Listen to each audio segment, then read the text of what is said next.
So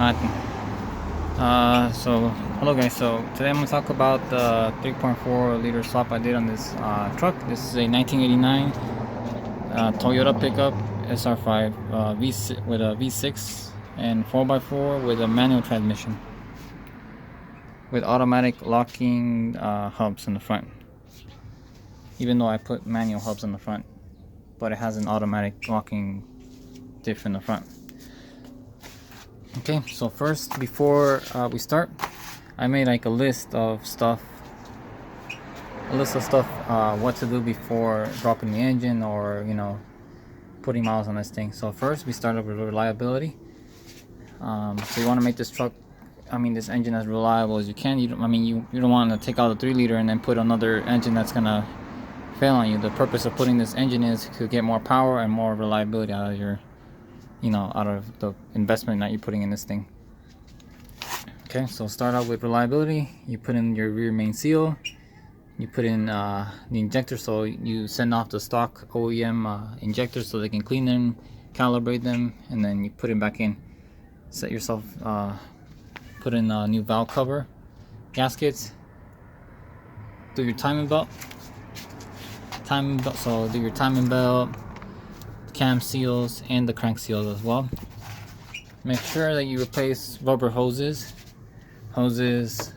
anything that can crack, because yeah, it's a Toyota, but that doesn't mean that stuff doesn't wear out, so you're not, stuff like rubber parts and all that, it's gonna crack and wear out, and you're gonna have vacuum line issues, and you're gonna trying to figure out where your problem is, when you can already prevent this from happening by just replacing all that. I know it gets expensive, but I would just save up enough money that I can buy enough stuff, all the parts necessary to make this thing as reliable in the long run, and then prevent a ton of headache for you.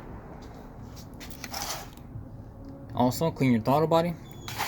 So this throttle body, you can remove it by 4 bolts, 1, 2, 3, 4. Remove it, and when removing it, clean the inner of it, and then clean the flap, and also remove and clean the IAC valve. It's just 4 screws on there. You remove it, remove the IAC valve. You clean it with some car cleaner, so that way you don't have any issues with idling and stuff like that, and then prevents you from so much troubleshooting and then so much headache, especially by doing the injectors as well.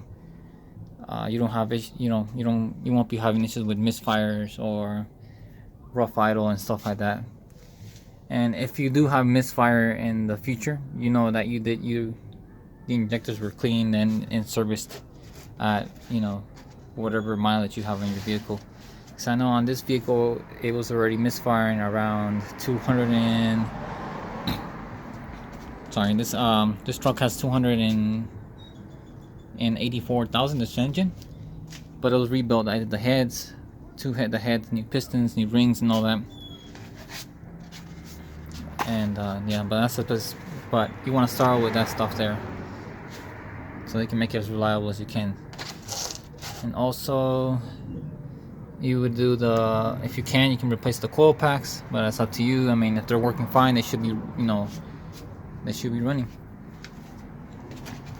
Alright, so that's some reliability. Now we're gonna start mounting. Before mounting this engine in, you're gonna need the 3.0 mounts and brackets.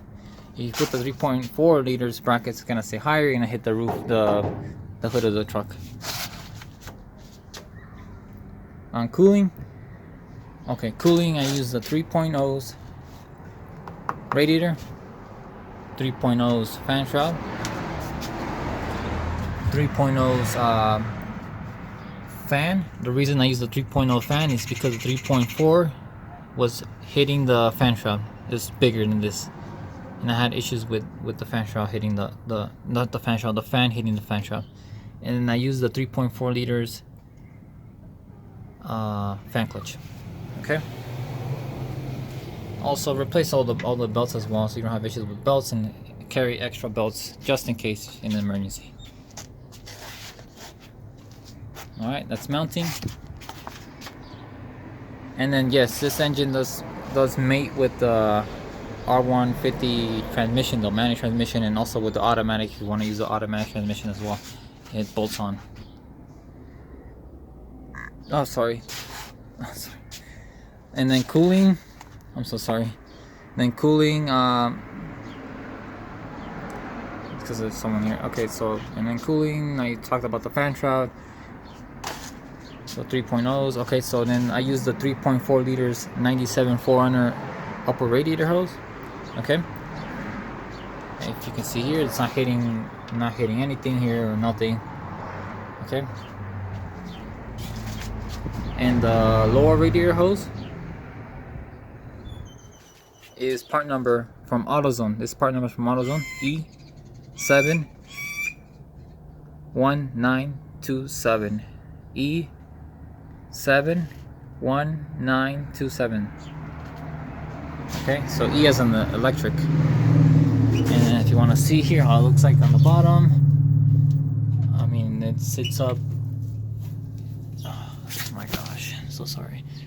Okay, it sits up good there. It doesn't look, the line doesn't look distorted or anything like that, so it sits upright. Okay. And then part of the cooling system. Okay, and then the heater core lines, which means the heater. Okay, so the one on the driver passenger side goes down here. If you see, oh gosh, it's kind of hard to see the light. Oh gosh. Okay, so this line, this is the passenger side line that goes down there, and I use the 3 liters. This is the 3 liters, okay? Or you can use the 3.4 liters as well. The heater core lines, all right? This one, passenger side, goes down here on this line, and then this second. Oh God, why is it so hard to see? And then if you can see, there's 2 lines. This is the one I was talking about. This is the passenger side. This is the driver's side. Driver's side comes up over here, around, and hold on. Remember, it goes around there. So it goes around here. And it goes to this valve here, this check valve, and it goes to the driver's side entrance to the heater core. That's pretty much it there, how that goes for the heater lines. And I use the 3 liters. This is from the 3 liter, and then 3.4 liter. Some of the 3.4, and then some from the 3 liters I use to route that stuff in there. Okay, and that's part of the cooling system there. All right, so we're talking about the electrical now. Electrical. Let's talk about the battery and powering system of this stuff. Okay, so battery. All right, I use the 3 liters. This is from the Toyota pickups bracket, the battery bracket. I didn't use any tray or anything. I just put the battery on there, and then I measured the hole on the wheel well. I drilled the hole, and then I placed the stud there, and then see, and then it's not going anywhere. All right. Okay, for the battery, for powering, there's 2 power sources here: starter and the power for your cab. Now this power battery, what's it called? This power source from the starter, you can use the wiring that comes from the whatever donor you have from the 3.4 liters. All right, so you can use the donor one that comes. This is the one right here. It's just a big gauge wire, positive wire going to the starter. That's all you have to worry about. You don't have to worry about the trigger, removing it or opening it or anything like that. Just leave it aside or snip it or whatever. Because why? Because the toy only swaps comes with the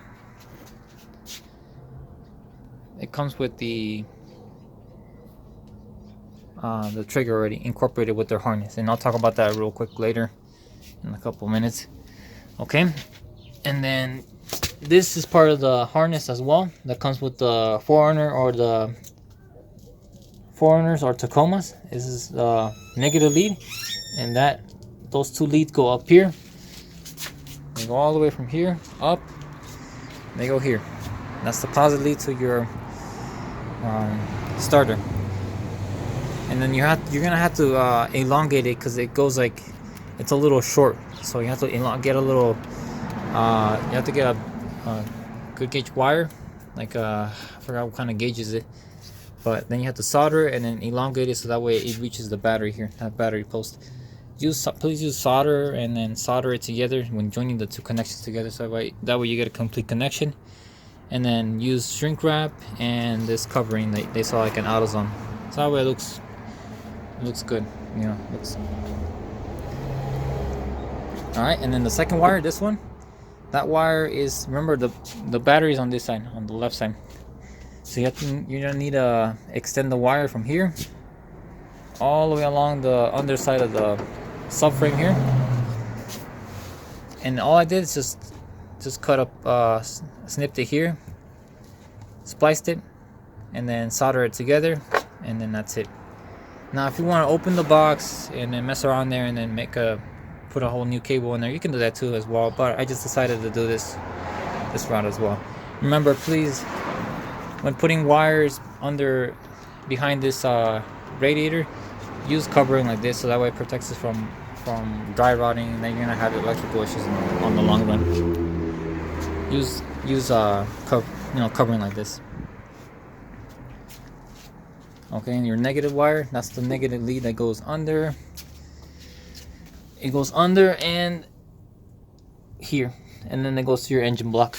All right, it's pretty simple. Those two wires, they come from the 3.4 liter, the stock wiring. All right, all you have to do is just make it longer so that way it reaches your battery terminals here. Okay, that's power. I talked about the power here, and okay, it's part of your power as well. Your battery, I guess your power would be I use the 3.4 liters alternator. All you do is just use the 3.4 liters plug. You splice into the connector here, the one that you splice into the connector, and then all you do is just match the colors together. Okay, it's pretty basic and simple. Match the colors, and then you got yourself you don't do anything with this stuff here, like this stuff that's from the 3 liters. You don't do anything, you just leave it to the side. It's just ground wire that's from the engine harness. All right, you don't do nothing with that, and it has enough clearance to, you know, for the steering shaft. It doesn't hit the steering shaft. All right, so that's electrical. So now let's talk about the toy swap wiring. Okay, so when getting your donor engine and harness and all that, it's gonna come with the harness, you know, the harness and all that. When you send in your harness, they want the toy swaps, or ORS, I think, they want to know the year, the make, the model, and possibly even the VIN if you have the VIN of the vehicle. If it's manual transmission, automatic transmission, and they want the serial number of the ECU. Okay, so what comes with the ORS, I mean not the ORS, what comes with the toy only swaps, the harness, what does it come with? It comes with the starter trigger. Okay, it comes with your starter trigger, and then it comes with one VSP connector for this particular year, 97 I guess. It comes with one VSP wire that goes to one of your emissions VSP line here. There's two. This is part of the right here. It's part of the toy only swaps harness. And also they include the connectors that go to your transmission. It goes to your transmission, one for your full drive system and then one for your reverse lights. Now that stuff that's dangling there, that's part of the 3.4 liters full drive and reverse system. You don't have to mess around with that stuff. All they do is just incorporate that stuff to the lines they send. You have to send them like a piece of the harness from the 4-wheel drive indicator light, that the one that goes plugged into your transmission. You have to send some. Well, they'll explain it to you what they have to send and then you have to send in the male connector from your body harness. Your male connector of your body harness that's in here. Okay, there's two gray ones, two big gray ones. You send in the male one, or whatever ones they need from you. You send it okay, and then when you receive it, it's all plug and play. You just plug in your harness to your body, and then it's ready to go. It comes with this OBD2 as well. It's pretty nice as well. I'll probably end up like putting it right here or something, or I don't know. Okay, and then how much it costed me, let's see here. Okay, so that's how much it costed me. It costed me $400 for the harness and $175 for the crossover. The crossover pipe is on these 3.4 liters are on driver's side. Not the driver's side, sorry, on the passenger side. And then they have to move it to the driver's side. And that's how much it costed me, $175 so they can weld it. I would have welded it myself, but I don't even know how to weld, so I just had someone else weld it for me for $100. Okay. That's electrical, that's the wiring harness there. Okay, so for part of the wiring harness here, like when you put this wiring harness and all that stuff, you put it in there, you can use the 3.0 grommet, so that way you don't have any like wind going in the cabin and stuff like that.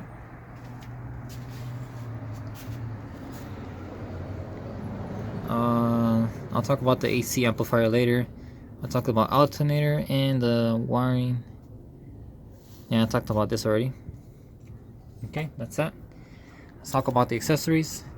I use the 3.0 clutch, 3.0 flywheel, 3.0 throwout bearing, and then I use the 3.0 starter, and then the 3.0 liters power steering pump line. So you use the stock one that comes with this, the power steering line, and you use the 3.0 liters banjo bolt line, the banjo bolt that goes there with the copper crush washer. Okay, but you use the 3.4 liters power steering pump. No modifications, alright?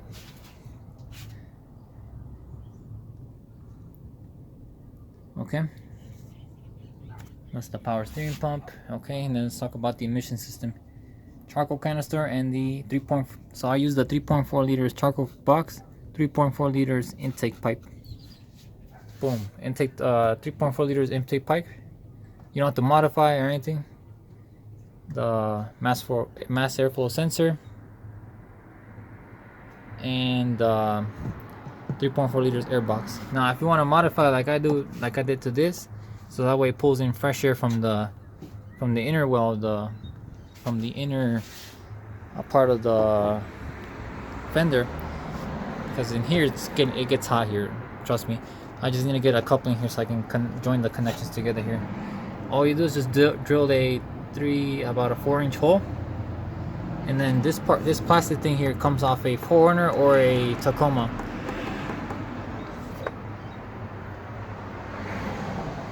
Okay, so that's that. And then the charcoal canister. Let's talk about the charcoal canister, which is part of the emission system. Alright, so the charcoal canister would be right here.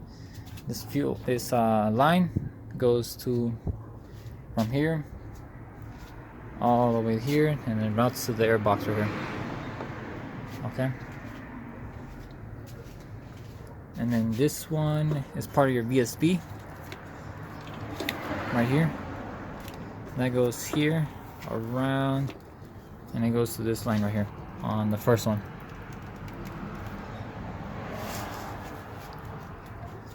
Alright, and then remember, this is part of the connector from the toy only swaps right here. It goes to your VSB. Okay, and then this line right here is your fuel vapor pressure line, like the vapors coming out of your tank. It goes here. I routed it right here along the firewall, and it goes right here onto this one. Okay, you put a clamp on there or whatever you want to put on it. And then this line is just like a vent line, like a vent hose line. Okay, that's the 2 lines there. Okay, so I talked about that. And then part of the emissions would be your booster. Your booster, I use the 3.4 liters. This line's from the 3.4. This part is the check valve that comes off of minor transmissions. I believe minor transmissions have it because in case your vehicle stalls on like an uphill or anything, you have enough pressure to apply the brakes so you can stop the car. And then this part right here is from the 3 liters line. So it's 3 liter and then 3.4 liter, and then this is 3.0 liters check valve. Okay. Okay, so that's that.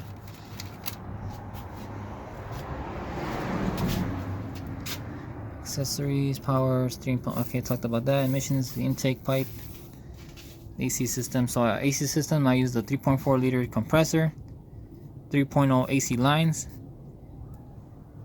Okay, I use the compressor from the 3.4, but you're gonna need the top part of the 3.0's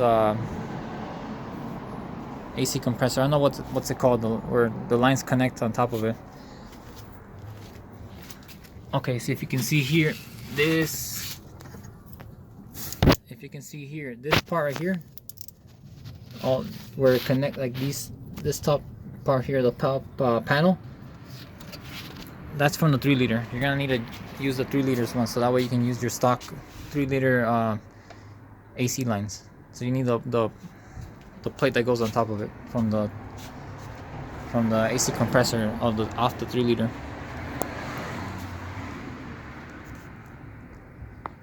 And then the heater. Okay, so let's talk about the fuel system now. For the fuel system, I use the 3.4 liter fuel line, meaning on the fuel rail there's a fuel line that comes off of these trucks. They have a fuel line right here. So when you're removing the fuel line off your donor rig, take it off with the fuel line as well, this rubber one, because you're gonna need it.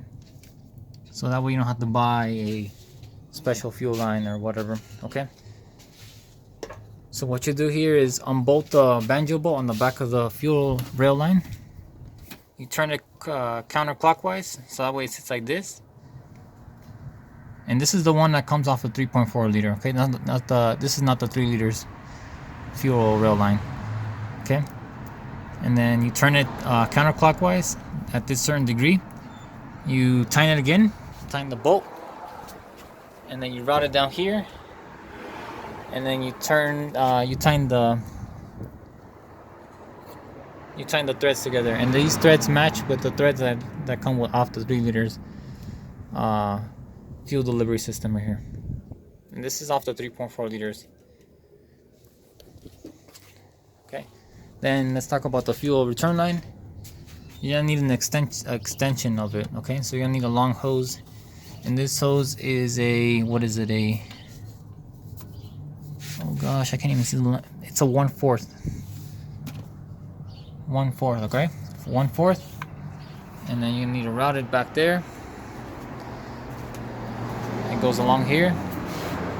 This is the return line for the fuel, and it goes down there onto a metal pipe. Put a clamp on it, and then it's done.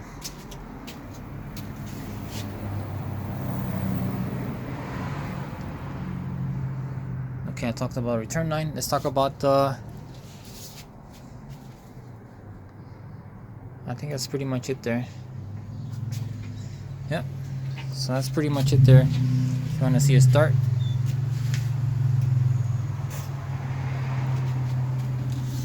That's pretty much all the stuff there. If you have any other questions, just just message me on YouTube there. Let's see if I can start this thing.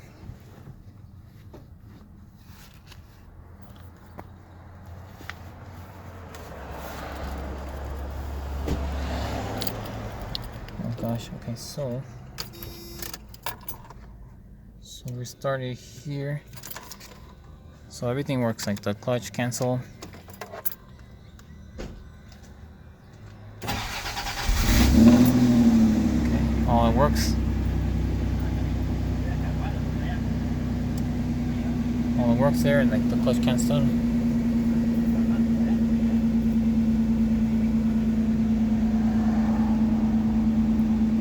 Also with the AC system, I added the 3.4 liters AC amplifier. So that way when you turn on the AC, it idles up. Alright. That's pretty much it there. For the exhaust, I had to get the... For the exhaust, I had to get a... That's the exhaust from the Tacoma. I just incorporated there with all the O2 sensors there. That's the rear second O2 sensor, and then the front one is the second O2 sensor.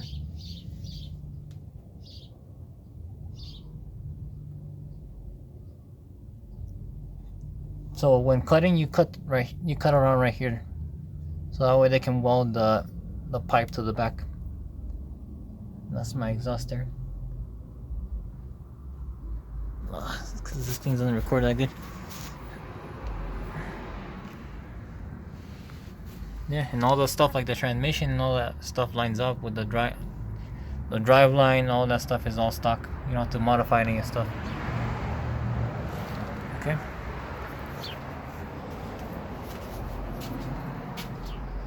Alright then, and that's pretty much it. Thanks for watching.